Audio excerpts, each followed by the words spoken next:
Assalamualaikum warahmatullahi ta'ala wabarakatuh. Bismillah, alhamdulillah, wassalatu wassalamu ala rasulillah Muhammadin sayyidil mursalin wa ala alihi wa sahbihi ajma'in, amma ba'du. Ikhwanan muslimin yang dimuliakan Allah, pada kesempatan kali ini saya akan coba mereaction salah satu video dari salah satu habaib yang menyatakan bahwasanya sebenarnya yang mendirikan organisasi Nahdlatul Ulama itu adalah para habaib. Sehingga dikala itu, habaib itu kan dikala masa Belanda tidak boleh mendirikan suatu organisasi. Sehingga para habaib ini kemudian bermusyawarah memilih siapa yang nanti menjadi pemimpin atau menjadi istilahnya menjadi ketuanya begitu. Kemudian dipilihlah Ki Hasyim Asy'ari. Kemudian terjadilah pembentukan organisasi Nahdlatul Ulama. Tapi sebelum kita banyak mengomentari tentang masalah video tersebut atau pernyataan tersebut, kita saksikan dulu videonya ya. Habib Muhammad bin Idris Al-Habsyi ini punya menantu. Mantunya yang bernama Al-Habib Muhammad bin Ahmad Al-Bukhdar Bundusu. Ya, Habib Muhammad bin Ahmad Al-Bukhdar ini adalah salah satu pencetus daripada Nahdlatul Ulama. Habib Muhammad bin Ahmad Al-Bukhdar ini adalah salah satu pencetus daripada Nahdlatul Ulama. Nahdlatul Ulama waktu itu diciptakan, digagaskan oleh Habib Muhammad bin Ahmad Al-Bukhdar.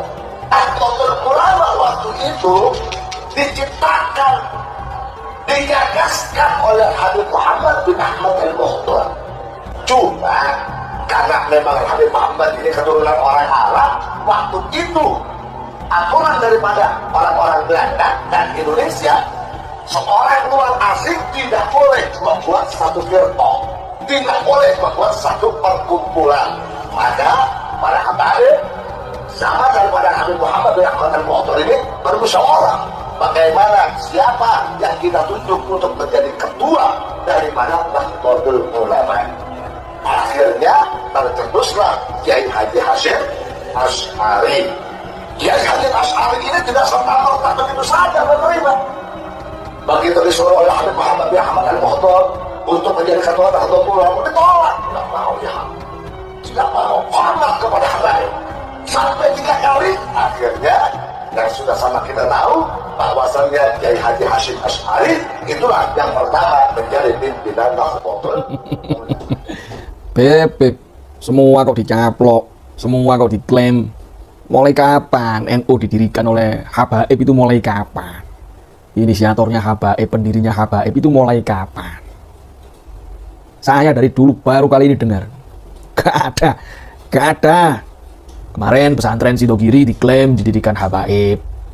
Kemudian yang pertama kali dakwah di Indonesia, di Nusantara ini habaib.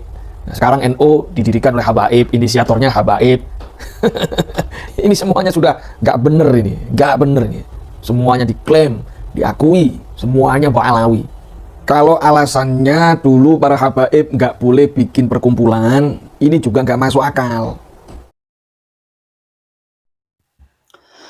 Kalau kita melihat penjelasan di dalam video tersebut ya, salah satu habaib ini mengatakan bahwasanya inisiator pertama kali pencetus atau istilahnya yang kita bahasakan pencetus pertama kali Nahdlatul Ulama itu adalah Habib Muhammad bin Hamid Al-Bukhdar. Probolinggo kalau nggak keliru ya begitu.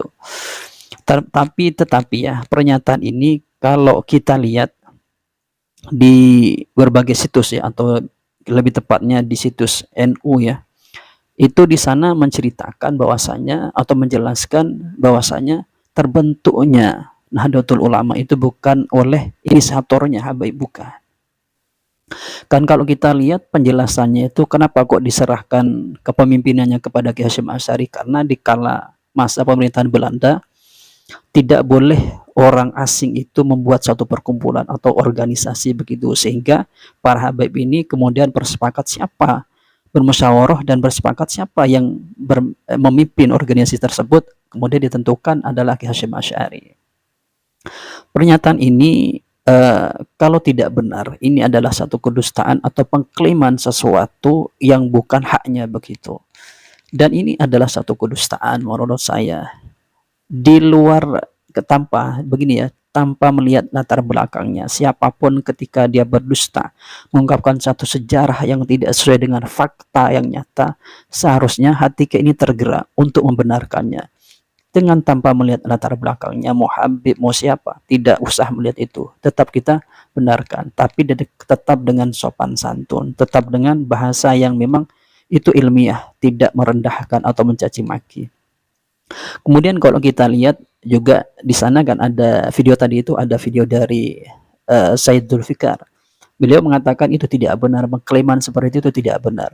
Karena memang kalau dikatakan di zaman terdahulu, di zamannya Belanda, tidak boleh membuat perkumpulan orang-orang luar atau kita tepatnya orang Arab, maka hal ini bisa terbantahkan atau terbantahkan dengan realita sejarah yang ada. Apa? Realitanya adalah Habib Osman bin Yahya Batavia itu dia menjadi orang terdekatnya Belanda atau tepatnya menjadi seorang mufti. Saya kira memakai logika yang normal, seseorang ketika dia dekat dengan Belanda, salah satulah kelompoknya dari kelompoknya dekat dengan Belanda, maka untuk mengurus apa-apa atau ingin mengadakan apa-apa itu lebih gampang. Itu logika yang normal begitu. Makanya akal atau logika yang normal tidak menerima ketika mengatakan Habib tadi di zaman Belanda tidak boleh Habaib itu atau orang Arab itu mendirikan suatu perkumpulan atau organisasi. Itu sangat tidak benar menurut saya. Terbukti begini, kalau kita melihat sejarah, fakta sejarah yang ada, bahwasanya terbentuknya Rabi'atul Alawiyah ini, itu adalah yang mengesahkan atau yang membentuk atau mengesahkan adalah pemerintahan Belanda. Meskipun pernyataan ini atau keterangan atau penjelasan ini sudah dihapus di blognya Rabi'atul Alawiyah, kalau tidak keliru begitu ya, dari penjelasan teman-teman yang pernah masuk ke blog itu. Kemudian sebenarnya apa yang melatar belakangi terbentuknya NU ini? Kalau kita melihat penjelasan dari beberapa keterangan, baik dari penjelasan para ulama yang saya lihat dan para penulis di situs-situs NU, di sana gampangnya itu adalah salah satu faktor berdirinya NU ini adalah karena ketika Hijaz itu dikuasai oleh orang-orang Wahabi, dan orang-orang Wahabi itu, orang Wahabi ini memberangus semua tradisi yang menurut mereka sesat, ziarah kubur dan kuburan semuanya itu dihancurkan. Hatta mereka ingin memindah kuburan Nabi Muhammad SAW yang ada di area masjid, mau dipindah ke luar masjid. Oleh karena itu ulama-ulama Indonesia, kiai-kiai Indonesia itu merasa resah dengan tindakan Wahabi ini yang ada di kota Hijaz ini. Kemudian salah satunya Kiai Wahab Hasbullah kemudian mengusulkan kepada Kiai Hasyim Asy'ari, kemudian terbentuklah komite Hijaz dan memberangkatkan ke Arab Saudi. Jadi embrio atau cikal bakalnya terbentuknya NU adalah dari komite Hijaz, bukan dari Habib Muhammad bin Hamid Al-Muhdhar, bukan seperti itu. Itu adalah fakta atau penjelasan sejarah yang tidak benar begitu. Kalau tidak benar seperti yang saya jelaskan tadi dari siapapun, tetap harus kita benarkan. Kemudian begini, banyak dari teman-teman itu ketika mengatakan bahwasanya ketika yang menjelaskan misalnya habaib, maka dianggap semua apa yang disampaikan itu benar. Maka saya sampaikan begini, berarti kamu itu berpikir mentakdis seseorang, bahwa kamu berpercaya atau percaya seorang itu tidak mungkinnya salah begitu. Padahal selain Nabi kita Muhammad SAW berkemungkinan seseorang itu salah begitu. Dan teman-teman perlu diingat, Nabi tidak pernah mewariskan Islam ini kepada siapapun, hatta kepada dzurriyyahnya tidak mewariskan. Karena pewaris dari agama ini adalah al-ulama warasatul anbiya. Ulama ini merupakan pewaris daripada nabi-nabi begitu, atau dari Nabi Muhammad SAW. Jadi agama ini pewarisnya adalah Nabi, bukan dzurriyyah. Dan juga ulama pun meskipun jadi pewaris, kalau salah ya tetap harus dibenarkan karena manusia, karena ulama ini adalah seorang manusia biasa yang di ucapannya itu ya kadang salah, perlu untuk dijelaskan begitu. Misalnya kalau salah kita jelaskan salahnya di sini, di sini dan di situ misalnya begitu, dengan tanpa mencela dan merendahkan begitu. Oleh karena itu, dari penjelasan video tadi dapat kita simpulkan begini, bahwa memang yang disampaikan oleh Habaib tadi tentang masalah sejarah berdirinya NU itu sangat tidak benar sekali.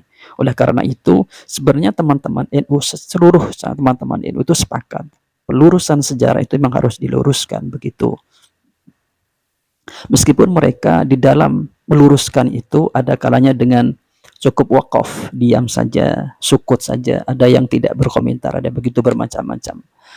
Oleh karena itu, kita sebagai warga negara Indonesia, khususnya sebagai warga Nahdien, harus bisa menjelaskan kepada generasi kita ini atau generasi nanti selanjutnya, menjelaskan bahwasanya sejarah berdirinya NU bukan didirikan atau bukan terbentuk oleh para habaib, tapi oleh Komite Hijaz, dan menjelaskan sejarah yang benar tentang masalah berdirinya NU ini. Ya mungkin itu yang dapat kami sampaikan dari kami, kurang lebihnya jazakumullah ahsanal jaza. Assalamualaikum warahmatullahi wabarakatuh.